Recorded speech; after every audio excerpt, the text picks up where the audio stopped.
बिस्मिल्लाहिर्रहमानिर्रहीम अस्सलाम वालेकुम most welcome to Khatija ji health and beauty tips. तो व्यूवर्स शुक्र अल्हम्दुलिल्लाह कि आज जो है वो धूप लग गई है और सर्दी की शिद्दत में थोड़ी होगी कमी। और आज की जो रेमेडी है वो मैं बनाऊंगी सनलाइट में। आज ऐसी ब्लीच क्रीम धमाकेदार लेकर आई हूँ जिससे आप घर पर बनाएंगे दही की मदद से।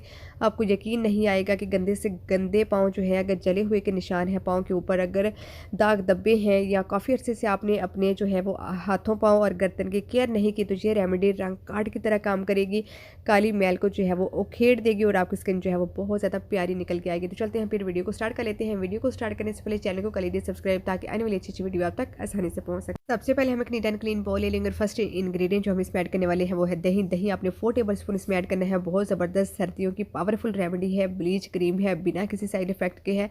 तो नेक्स्ट इंग्रेडिएंट जो हम इसमें ऐड करने वाले हैं वो है मीठा सोडा। मीठा सोडा जो है वो 1 टीस्पून इसमें ऐड करना है। जितनी क्वांटिटी मैंने ली है उसमें 1 टीस्पून जो है मीठा सोडा ऐड करेंगे। नेक्स्ट हम इसमें ऐड करेंगे ग्लिसरीन। ग्लिसरीन जो है ये हमारी स्किन को सॉफ्ट एंड स्मूथ बनाने का काम करती है। और उसके बाद हम इसमें ऐड करने वाले हैं सॉफ्ट टच वालों का वाइटनिंग पाउडर। और ये आपको इजीली कॉस्मेटिक शॉप से मिल जाएगा, कोई ज़्यादा महंगा नहीं होता और ना ही आपको टेंशन लेने की ज़रूरत है कि ये बहुत ज़्यादा महंगा होगा। सस्ता सा होता है और आपको ईजिली जो है वो मिल भी जाएगा।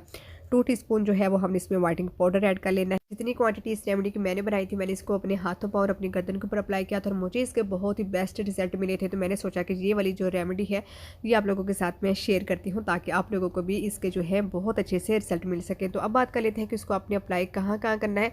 आपने इसको अपने हाथों पाँव पर अप्लाई करना है, अपनी गर्दन के ऊपर अप्लाई करना है, अपने चेहरे के ऊपर आपने इसको बिल्कुल भी जो है वो अप्लाई नहीं करना है। अप्लाई करने के बाद आपने इसको लगा के छोड़ना नहीं है, बल्कि 10 से 15 मिनट आपने मुसलसल जो है इसकी जो है स्क्रबिंग करनी है, इसकी मसाजिंग करनी है। और उसके बाद आपने किसी कॉटन बॉल या किसी टॉवल या किसी हार्ड कपड़े से हार्डली हैंड से इसको रब करते हुए जो है वो उतार लेना है। अपने हाथों पाँव और गर्दन को आपने डायरेक्टली जो है वो वॉश नहीं करना, पहले आपने इसको साफ़ कर लेना है कपड़े की मदद से और उसके बाद आपने इसको नॉर्मल वाटर के साथ वॉश कर लेना है। जब आप अपने हाथों पाँव और गर्दन को कपड़े के साथ रब करेंगे तो आप देखेंगे कि मैल की कितनी ज़्यादा जो है लेयर्स निकलेगी और नीचे से आपकी जो स्किन है हाथों पाँव की और गर्दन की वो बहुत ज़्यादा नीट क्लीन और सॉफ्ट स्मूथ निकल के आएगी। और बहुत अच्छी रेमेडी थी, बहुत अच्छी ब्लीच क्रीम थी जो कि आप लोगों के साथ मैंने शेयर की। आपने स्टूडेंट्स को अप्लाई करना है और मुझे देना है अपना फीडबैक। साथ ही साथ चैनल को कर दीजिए लाइक शेयर सब्सक्राइब। अपना बहुत सारा ख्याल रखिएगा। दुआ में चाहते इंशाल्लाह ताला आने वाली वीडियो के साथ दोबारा हाजिर होंगे। अल्लाह हाफिज़। Thanks for watching.